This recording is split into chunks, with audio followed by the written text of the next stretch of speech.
जय माता दी। राधे राधे। आइए सुनते हैं दुर्गा सप्तशती का छठा एवं सातवां अध्याय। महर्षि मेधा ने कहा, देवी की बात सुनकर दूत क्रोध में भरा हुआ वहां से असुरेंद्र के पास पहुंचा और सारा वृतांत उसे कह सुनाया।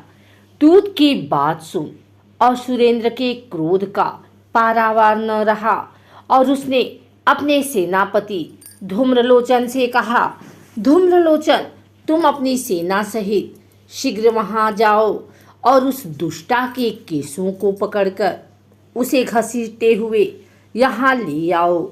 यदि उसकी रक्षा के लिए कोई दूसरा खड़ा हो, चाहे वह देवता, यक्ष अथवा गंधर्व ही क्यों न हो, उसको तुम अवश्य मार डालना। महर्षि मेधा ने कहा। शुंभ के इस प्रकार आज्ञा देने पर धूम्रलोचन 60,000 राक्षसों की सेना को साथ लेकर वहां पहुंचा और देवी को देख ललकार कर कहने लगा, अरे तू अभी शुंभ और निशुंभ के पास चल। यदि तू प्रसन्नता पूर्वक मेरे साथ न चलेगी तो मैं तेरे केसों को पकड़कर घसीटता हुआ तुझे ले चलूंगा। देवी बोली, और सुरेंद्र का भेजा हुआ तेरे जैसा बलवान यदि बलपूर्वक मुझे ले जावेगा तो ऐसी दशा में मैं तुम्हारा कर ही क्या सकती हूँ। महर्षि मेधा ने कहा। ऐसा कहने पर धूम्रलोचन उसकी ओर लपका, किंतु देवी ने उसे अपनी हुंकार से ही भस्म कर डाला। यह देखकर असुर सेना क्रुद्ध होकर देवी की ओर बढ़ी, परंतु अंबिका ने उन पर तीखे बाणों, शक्तियों तथा फरसों की वर्षा आरंभ कर दी। इतने में देवी का वाहन भी अपनी ग्रीवा के बालों को झटकता हुआ और बड़ा भारी शब्द करता हुआ असुर सेना में कूद पड़ा। उसने कई असुर को अपने पंजों से, कई को अपने जबड़ों से और कई को धरती पर पटक कर अपनी डाढ़ों से घायल करके मार डाला। उसने कई असुरों की अपने नख से पीठ फाड़ डाले और कई असुरों का तो केवल थप्पड़ मारकर सिर धड़ से अलग कर दिया। कई असुरों की भुजाएं और सिर तोड़ डाले और गर्दन के बालों को हिलाते हुए उसने कई असुरों को पकड़कर उनके पेट फाड़कर उनका रक्त पी डाला। इस प्रकार देवी के उस महाबलवान सिंह ने क्षण भर में असुर सेना को समाप्त कर दिया। शुंभ ने जब यह सुना कि देवी ने धूम्रलोचन असुर को मार डाला है और उसके सिंह ने सारी सेना का संहार कर डाला है, तब उसको बड़ा क्रोध आया। उसके मारे क्रोध के ओठ फड़कने लगे और उसने चंड तथा मुंड नामक महाअसुरों को आज्ञा दी, हे चंड, हे मुंड, तुम अपने साथ एक बड़ी सेना लेकर वहां जाओ और उस देवी के बाल पकड़कर उसे बांध कर तुरंत यहाँ ले आओ।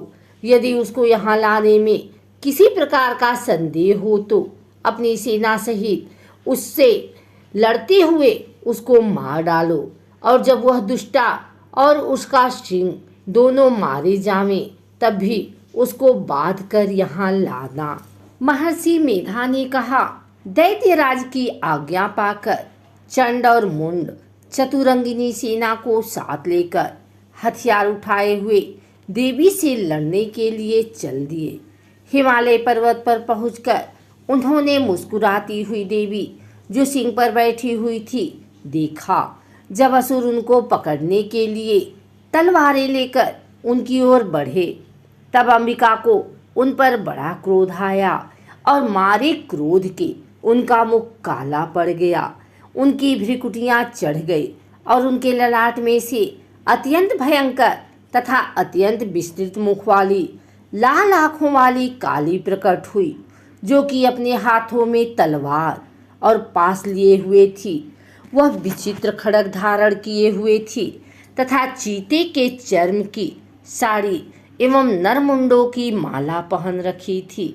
उनका मांस सूखा हुआ था और शरीर केवल हड्डियों का ढांचा था, और जो भयंकर शब्द से दिशाओं को पूर्ण कर रही थी। वह असुर सेना पर टूट पड़ी और दैत्यों का भक्षण करने लगी। वह पाशर्व रक्षकों, अंकुशधारी महावतों, हथियारों पर सवार योद्धाओं और घंटा सहित हाथियों को एक हाथ से पकड़ पकड़ कर अपने मुंह में डाल रही थी और इसी प्रकार वह घोड़ों, रथों, सारथियों व रथों में बैठे हुए सैनिकों को मुंह में डालकर भयानक रूप से चबा रही थी। किसी के केस पकड़कर, किसी के पैर से दबाकर और किसी दैत्य को छाती से मसलकर मार रही थी। वह दैत्य के छोड़े हुए बड़े बड़े अस्त्र शस्त्रों के मुंह में पकड़कर और क्रोध में भरकर उनको दांतों से पीस रही थी। उसने कई बड़े बड़े असुर भक्षण कर डाले, कितनों को रौंद डाला और कितनी उसकी मार के मारे भाग गए। कितनों को उसने तलवार से मार डाला, कितनों को अपने दांतों से समाप्त कर दिया। और इस प्रकार से देवी ने क्षण भर में संपूर्ण दैत्य सेना को नष्ट कर दिया। यह देख महापराक्रमी चंडी काली देवी की ओर पलक और मुंड ने भी देवी पर अपने भयानक बाणों की वर्षा आरंभ कर दी और अपने हजारों चक्र उन पर छोड़े। उस समय वह चमकते हुए बाण व चक्र देवी के मुख में प्रविष्ट हुए। इस प्रकार दिख रहे थे जैसे मानो बहुत से सूर्य मेघों की घटा में प्रविष्ट हो रहे हों। इसके पश्चात भयंकर शब्द के साथ काली ने अत्यंत जोश में भरकर विकट अट्टहास किया। उनका भयंकर मुख देखा नहीं जाता था। उनके मुख से श्वेत दांतों की पक्ति चमक रही थी।